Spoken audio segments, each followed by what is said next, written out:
Bonjour à tous, bienvenue sur la chaîne Wrestling Love. On se retrouve aujourd'hui pour une toute nouvelle vidéo. Alors, nous allons faire dans cette vidéo la review d'un show. On va partir cette fois-ci du côté de l'Indie US. Nous allons faire la review du show ICW No Holds Barred Pit Fighter X7, donc un show qui s'est déroulé dans la nuit du 25 au 26 juin. Donc un show de la ICW No Holds Barred. Alors pour ceux qui connaissent pas le concept de Pit Fighter, je vais l'expliquer assez rapidement. Je l'avais déjà expliqué dans une vidéo que j'avais faite sur un show Pit Fighter, mais ça date d'il y a assez longtemps. Ça date d'il y a février. Du coup, je vais réexpliquer. En fait, c'est un peu, comment dire. Déjà, c'est dans une cage. Enfin, les catcheurs sont dans une cage et c'est un peu un deathmatch en cage finalement qui va se finir très généralement par KO, enfin voilà, ou par pass out, tout ça. Enfin voilà, c'est vraiment un match qui se veut vraiment legit, mais c'est vraiment gros deathmatch foutoir dans une cage. On met deux lions en cage et ils se défoncent la gueule. Enfin voilà, c'est vraiment ça le but. Et des fois, ça peut être bien stiff, bien cool à voir. Et personnellement, le Pit Fighter, c'est un concept que j'aime bien, même si je suis pas le plus grand fan de deathmatch. Quand c'est fait en Pit Fighter, en général, j'aime bien.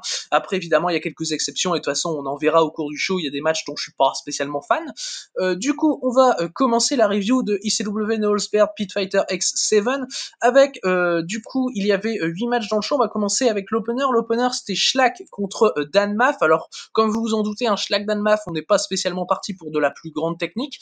Le match a été remporté par Shlak, assez logiquement, mais ils ont aussi protégé Dan Maff. Dan Maff qui va avoir une chance au championnat American Deathmatch de John Wayne Murdoch dans un des prochains shows ICW No Holds Barred.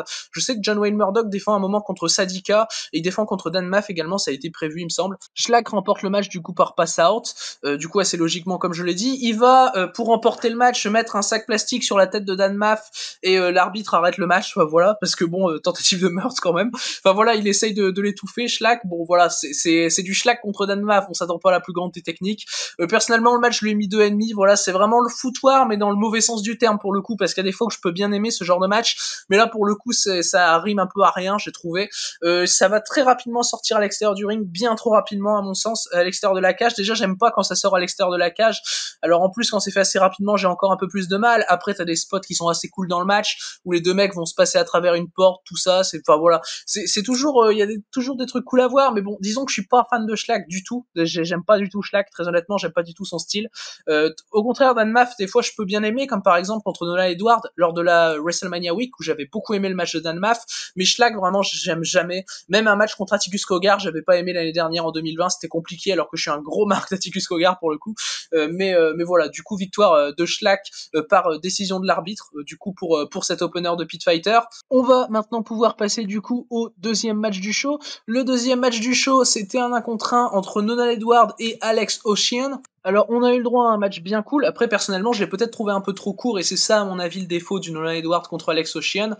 Personnellement, le match, je lui ai mis 3,25. On a eu une victoire de Nolan Edward assez logique. Nolan Edward, ça a l'air d'être un assez gros projet du côté de l'Indie US en général, pas spécialement que du côté de la ICW No Holds Barred. Et franchement, je trouverais ça bien que Nolan Edward ait un push en général dans l'Indie US parce que franchement, il est assez génial comme underdog. Enfin, il joue toujours super bien son rôle, je trouve, Nolan Edward. Il fait toujours des assez bonnes performances. Dans ce match, il va faire une assez bonne performance. Le finish est assez cool. Enfin voilà, c'est Nolan Edwards pour gagner qui passe Alex Ocean à travers une porte, il me semble qu'il y a des barbelés sur la porte, je sais plus exactement, mais le finish moi je l'ai trouvé bien cool, bien impressionnant. C'est finalement assez radical pour terminer un match. Bon voilà, par rapport au move en lui-même ça me dérange pas du tout.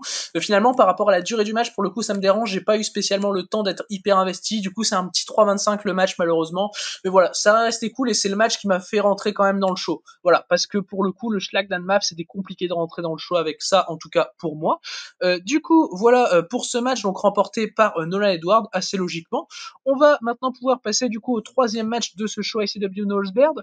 Le troisième match, c'était un match entre Phil Baroni et Justin Kyle. On a eu une victoire de Justin Kyle. Alors Phil Baroni, j'ai l'impression que ça a l'air d'être un gars assez UFC. Je sais même pas s'il a pas peut-être déjà fait de l'UFC. Je m'y connais pas spécialement hyper bien en UFC très honnêtement, mais il avait des gants d'UFC et tout. C'était vraiment legit UFC. Vraiment Phil Baroni, comment ça se voulait. Contre Justin Kyle, qui est pour le coup un habitué de ICW No Holds Barred, qui avait eu une petite feud il y a pas longtemps avec Bruce Santi notamment. Justin Kyle va remporter le match assez logiquement finalement. Bon, même si Phil Baroni est présenté comme un mec du UFC, Justin Kyle c'est un habitué d'ICW No Holds Barred. Du coup, c'était pas spécialement utile de lui donner une défaite là. En plus, il gagne par KO. Enfin, franchement, enfin voilà, tu vois le côté vraiment très legit du truc. Voilà, côté que j'aime bien dans le Pit Fighter personnellement, le match est un peu trop court personnellement pour que je mette au-dessus d'un 3 étoiles, j'ai mis un 3 étoiles. Justin Kyle, sa célébration est assez drôle parce que Kyle va monter sur le haut de la cage pour aller célébrer, haranguer un peu la foule, c'est comme à l'UFC, finalement c'est vraiment une provocation par rapport à Phil Baroni. Personnellement, je serais pas contre voir un match entre les deux, mais sur une durée un peu plus longue. Phil Baroni, je trouve qu'il s'est pas spécialement mal débrouillé dans le pit, personnellement. Voilà, le match était assez cool, ça utilisait pas beaucoup d'armes, évidemment. Phil Baroni, avec ses gants du UFC, il se veut vraiment comme un combattant UFC, enfin voilà, et c'est un combattant MMA. Ça se voit dans ce qu'il produit, finalement, ça se voit dans ce qu'il produit dans le pit. Et non, ouais, franchement, le match était cool, après trop court. Malheureusement, le finish est cool, très legit, franchement, j'aime bien. Après, je suis pas spécialement le plus grand fan de Justin Kyle, personnellement, même si là, il fait une bonne performance, enfin voilà. Du coup, voilà, un assez bon match. Pas spécialement plus, mais un assez bon match en tout cas, qui est personnellement, je pense, mon 4e match préféré du show quand même. Voilà, sur les 8 matchs, c'est un peu à la moitié, on va dire. Du coup, voilà, pour ce 3e match du show, on va maintenant pouvoir passer au 4e des 8 matchs du show. Le 4e match, c'était un contre entre Dale Patricks et Casanova Valentine. Alors, Dale Patricks contre Casanova Valentine, c'est un match qui a été remporté par Casanova Valentine, ce qui est assez logique au vu du statut des deux gars. Voilà, moi, personnellement, je pense qu'il fallait donner la victoire à Casanova Valentine. C'est également mon match préféré du show. Je lui ai mis la note de 3,25 qui se rapproche du 3,5, contrairement au 3,25 du Julian Edward Alex Ocean, pour le coup, qui est un plus petit 3,25. Mais celui-là se rapproche quand même assez proche, voilà, de manière assez proche du 3,5. Casanova Valentine va gagner par, je sais pas si c'est par referee stoppage ou par soumission, mais en fait Casanova Valentine tout au long du match va s'attaquer à un des pieds de Dale Patricks, il va le déchausser, à un moment il va même essayer de râper son pied, le faire saigner et tout, enfin voilà, c'était assez compliqué pour le coup, mais non ouais, Casanova Valentine fait du Casanova Valentine, il y a beaucoup d'armes qu'ils ont utilisées. Dale Patricks pour le coup c'est une des premières fois que je le vois, il me semble, j'ai pas trop souvenir de combat de la part de Dale Patricks très honnêtement, non voilà, celui-là il a été bon dans le match. Non ouais, je viens de vérifier, c'est un mec de la IW Mid-South, Dale Patricks, qui est pas une compagnie que je regarde à fond, très honnêtement. J'avais regardé leur show de leur tournoi Tag Team Deathmatch en avril, mais voilà, sinon je suis pas spécialement grand fan de l'IW Mid-South, donc ça explique le fait que je le connaisse un peu moins, mais voilà, il va faire une bonne performance dans le pit, très honnêtement. Après le match tourne évidemment autour de Casanova Valentine, c'est assez logique, il fait son retour à l'ICW No Holds Barred, c'est un très gros nom du Deathmatch US, il gagne le match assez logiquement, le match est assez violent, assez cool à voir, c'est du 3,25 pour moi, ça a bien fait son taf. Du coup, voilà pour ce 4e match du show, donc remporté par Casanova Valentine. On va maintenant pouvoir passer au 5e des 8 matchs du show. Le 5e des 8 matchs du show, c'était un match entre Sadika et Kimberly, donc Sadika de la Zona 23 et Kimberly d'Impact Wrestling. C'était également assez symbolique puisque c'était le tout premier match féminin qui avait lieu dans un ICW No Holds Barred Pit Fighter, donc voilà, le match avait quand même une certaine importance historique par rapport à la Fed et par rapport au style de pit fighter qui est plus ancré dans la Fed généralement. Alors Kimberly contre Sadika, c'est un match qui est à prendre de manière assez compliquée très honnêtement, parce que le match en lui-même est bon, mais il y a eu un finish qui était absolument, comment dire, inattendu et absolument nul. Alors par rapport au match en lui-même, je vais parler du match en lui-même avant de parler du finish. Le match en lui-même est cool, assez brutal. Ça commence tout de suite par des tentatives de s'impressionner entre les deux filles. Enfin voilà, t'as une bataille de chop un peu, t'as Kimberly qui fout d'abord un chop sur Sadika, du coup Kimberly dit vas-y mets-moi un chop, Sadika lui fout un chop, voilà, ça commence assez normalement, ça utilise des chaises, enfin voilà. Sauf qu'il y a un moment pendant le match où ça va un peu partir en couille, ça va limite partir en shoot, t'as l'impression, ça va t'as Kimberly qui décide de sortir du pit d'un seul coup, enfin voilà, t'as Sadika qui essaye de la poursuivre, t'as Kimberly qui part loin, enfin voilà, je savais pas ce qui se passait en fait, c'était très compliqué, même les fans avaient pas l'air de savoir ce qui se passait, même par rapport à la réaction des annonceurs après le match, bon, ils avaient pas spécialement l'air de savoir ce qui se passait non plus. Le match a fini en no contest parce que les deux filles sont pas revenues dans le pit finalement. Kimberly s'en va, passe par l'estrade du showboat d'Atlantic City, elle passe par l'estrade et enfin tu l'entends, enfin voilà, j'ai cru l'entendre dire I'm done with this fucking company. Donc bon, apparemment c'est pas spécialement prévu. Apparemment ouais, on était plutôt sur un shoot donc entre Sadika et Kimberly. Il y a rien eu de grave évidemment, mais quand même, enfin voilà, c'est toujours assez compliqué ce genre de choses. Sadika, elle est style Zona 23, hein, voilà, là tu reconnais la Zona 23 bien, Zona 23 dans les veines, hein, vraiment, Sadika, mais enfin voilà, c'est malheureux d'en arriver là, hein, vraiment, c'est malheureux d'en arriver là dans le catch, donc bon voilà, personnellement j'ai mis 2,25 à cause de la fin, parce que la fin vraiment je la trouve inadmissible à la fin. Bah, après, en fait, le problème c'est que je sais pas ce qui a déclenché spécialement ça en fait. Enfin, j'ai pas spécialement vu de problème dans le match et d'un seul coup t'as ça, ça m'a surpris, ça m'a pris un peu de court très honnêtement. Et enfin voilà, du coup Kimberly Sadika qui se finit en no contest. Voilà comment se finit du coup le premier match féminin de l'histoire dans un pit fighter d'ICW No Holds Barred. Bon, voilà, compliqué. Hein, Kimberly ne reviendra probablement plus du côté de la ICW No Holds Barred. Sadika ne sera peut-être plus booké à la ICW No Holds Barred. Sadika elle a un match contre Nick Gage pour le championnat GCW World lors du show de la Game Changer en partenariat avec la Local Wrestling. Bon, même si Sadika elle vient de Zona 23, je pense qu'elle va se tenir avec Nick Gage. Enfin, je pense pas. De toute façon, Nick Gage, il faut pas le chercher, c'est simple. Voilà, c'est assez simple. Mais du coup, voilà pour ce match, j'ai pas spécialement grand chose à dire dessus. Très honnêtement, c'est dommage parce que c'était assez bien parti. Du coup, no contest pour ce Sadika Kimberly. On va maintenant pouvoir passer du coup après ce Sadika Kimberly au sixième match du show. Le sixième match du show, c'était un match entre Satujin et Jeff Cannonball. Alors donc vous imaginez qu'on n'était pas spécialement sur la plus grande technique. Satujin contre Jeff Cannonball, ça n'a pas été très technique, hein, voilà. Le match, je lui ai mis 2,5, très honnêtement. C'est un peu dans le style du Schlag d'Anmaf, très honnêtement, où t'as deux grosses brutes qui veulent juste se péter la gueule, où c'est le foutoir, mais finalement dans le mauvais sens du terme, pour le coup, contrairement au match, par exemple, entre Casanova Valentine et Dale Patrick, qui était plutôt bien mené, j'ai trouvé. Jeff Cannonball, personnellement, j'aime pas trop. J'ai un peu de mal à m'investir dans ce qu'il peut faire. Satujin a été cool au début du match. Enfin voilà, après t'as des spots, c'est un peu trop violent, je trouve. Enfin voilà, ça, c'est un pit fighter, c'est un peu le but, hein, mais voilà, moi je suis pas le plus grand fan des deathmatch, comme vous le savez de base. C'est des deathmatch que j'arrive à vraiment bien aimer parce que justement il y a cette finalement tu sens que c'est utile finalement.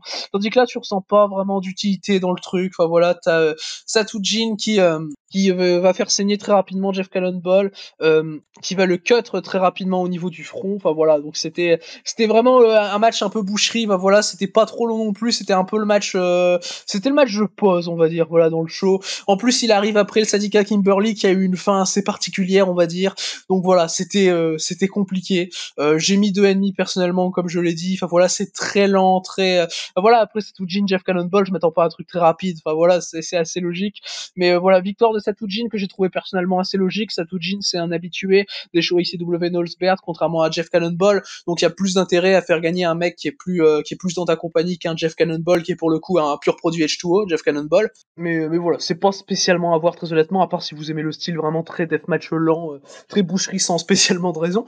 Du coup, voilà pour ce match. On va maintenant pouvoir passer du coup après cette victoire de Satujin au pré-main event du show. Le pré-main event du show, c'était Reed Bentley contre Akira. Alors personnellement, c'est un match qui m'a hypé bien et c'est probablement le match qui m'a hypé le plus du show, très honnêtement, parce que Akira, le Death Samurai, comme on le surnomme, c'est un catcheur que j'aime vraiment bien. Reed Bentley avait fait un très bon match contre Atticus Cogar à ICW No Holds Barred lors de la WrestleMania Week. Donc voilà, ça me hypait bien. Les deux catcheurs ont été bons dans le match. Franchement, voilà, le match, j'ai rien de spécial à reprocher. Victoire de Reed Bentley que j'ai trouvé assez logique quand même. Il y a un moment, il y a Akira qui va se dégager du Tiger Drill de Reed Bentley. J'ai trouvé ça très très bien. C'est très rare. Je sais pas si quelqu'un s'est déjà dégagé, en tout cas, à la ICW No Holds Barred, du Tiger Drill de Reed Bentley. Enfin voilà, vraiment, j'ai trouvé que c'était un très bon spot. Akira joue bien son rôle d'underdog. Il est assez fou, Akira, finalement, dans le style. Et moi, je l'aime bien, Akira. Franchement, il fait bien le taf, il est charismatique, il joue bien avec la foule. Reed Bentley, bon, pour le coup, c'est très rentre dedans, on va dire, comme style de deathmatch. Moi, personnellement, ça me déplaît pas spécialement. Le match était vraiment bon. Après, personnellement, j'ai manqué un petit peu d'investissement dans le match. Voilà, je l'ai mis 3,25. C'est un bon 3,25.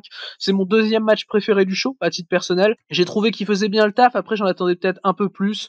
Bon, les spots sont cool. Il n'y a pas spécialement de choses qui me dérangent. Mais voilà, j'attendais plus, personnellement. Après, c'est peut-être que mes attentes étaient peut-être un peu trop hautes, je sais pas. Mais franchement, le match était cool. Personnellement, c'est un des deux matchs que je vais bien conseiller du show avec le Casanova Valentine Dale Patricks. Parce que franchement, ça faisait bien le taf. Akira qui perd, ça me surprend pas des masses, très honnêtement. Reed Bentley, je sais pas s'il a déjà eu beaucoup de défaites à la ICW No Holds Barred. Enfin, dans le pro package, en fait, il montre qu'il a plus de défaites depuis, je crois que c'est le volume 4. Donc, quand même, enfin voilà, c'est quand même assez balèze de la part de Reed Bentley sur cette série à la ICW No Holds Barred. Et non, ouais, un bon match de pit fighter, en tout cas. Sadika, Reed Bentley qui remporte le match contre Akira dans un match où j'ai mis la note de 3,25. On va maintenant pouvoir passer du coup après ce Reed Bentley Akira au main event donc du show ICW No Holds Barred Pit Fighter X7. Alors le main event du show, comme annoncé, c'était un non-title match entre Tank et l'actuel champion American Deathmatch Heavyweight John Wayne Murdoch, donc un titre qui, on le rappelle, a été inauguré lors de leur show volume 12 de la WrestleMania Week, où John Wayne Murdoch avait battu pour remporter le championnat Eric Ryan. John Wayne Murdoch a remporté ce main event contre Tank par pass out. Voilà, il va faire une soumission sur Tank avec l'aide d'une chaise, il me semble. Je sais plus très bien le finish. J'ai plus trop de souvenirs. Il me semble que c'est une soumission à l'aide d'une chaise. Enfin, voilà, c'est par pass out qu'il remporte le match. John Wayne Murdoch, personnellement, j'ai trouvé ça vraiment bien. John Wayne Murdoch, il a 2 gros matchs dans le week-end, dans le gros week-end de la ICW No Holds Barred, en plus contre Dan Maff et contre Sadika. Par contre, par rapport au match en lui-même, c'est naze. Hein, très honnêtement, voilà, c'est vraiment un très mauvais main event. Je lui ai mis la note de 2 personnellement, et encore, je pense que j'ai été gentil. C'est parce que je regardais 205 Live en même temps dans un écran sur le coin. Je regardais 205 Live en même temps. J'essayais de suivre un peu ce qui se passait. Et puis t'avais le Tank John Wayne Murdoch qui était naze à côté. Et enfin voilà, j'avais vraiment pas envie de regarder. Ils vont sortir de la cage au bout de, je sais pas moi, 1 minute de match. En plus, le main event est assez court, il dure pas 10 minutes. Ils ont même pas le temps d'installer un vrai rythme dans le main event. C'est lent. Enfin voilà, ça se fait saigner vraiment. John Wayne Murdoch, pour le coup, c'est un worker que j'aime bien, très honnêtement. Mais Tank, je le trouve vraiment nul. Je l'avais vu lors de la Beer House d'IWTV, le show de Tony Deppen, lors de la WrestleMania Week, et ça passait encore, ça allait. Mais alors, dans ce match, il a vraiment fait une performance de merde, hein, Tank. Vraiment, c'était vraiment nul. Non, ouais, je le conseille vraiment pas, ce main event. C'était vraiment pas bien à voir. Pas intéressant. Le problème, c'est qu'il y a vraiment rien d'intéressant. C'est juste, ils se disent, bon, on va faire une boucherie. Ils font leur boucherie, et c'est même encore moins intéressant que Satujin Jeff Cannonball, parce que le match en lui-même est encore moins bon. Donc, non, ouais, c'était vraiment compliqué. Vraiment, le match est vraiment compliqué. C'est vraiment un main event qui est pas à retenir et qui aurait même pas dû être en main event à mon sens. Bon, après, c'est toujours mieux de mettre ça en main event que le Sadika Kimberly, même si j'ai mis une meilleure note à Sadika Kimberly, vaut mieux avoir une vraie fin, pour le coup. Mais voilà, j'ai pas spécialement grand chose à dire de plus, très honnêtement, sur ce main event. Heureusement que c'est John Wayne Murdoch qui le gagne, et j'ai pas spécialement envie de revoir Tank, très honnêtement. Surtout dans un pit fighter. Dans un pit fighter, je préfère voir des gars qui étaient pas spécialement dans le show, des gars comme Dominic Garrini, comme Kevin Ku, par exemple, que vraiment j'aime beaucoup et que j'ai envie de voir dans ce style un peu MMA, finalement. Et moi, c'était vraiment un show, par rapport au show de l'ensemble, du coup, je vais passer au show de l'ensemble après ce main event.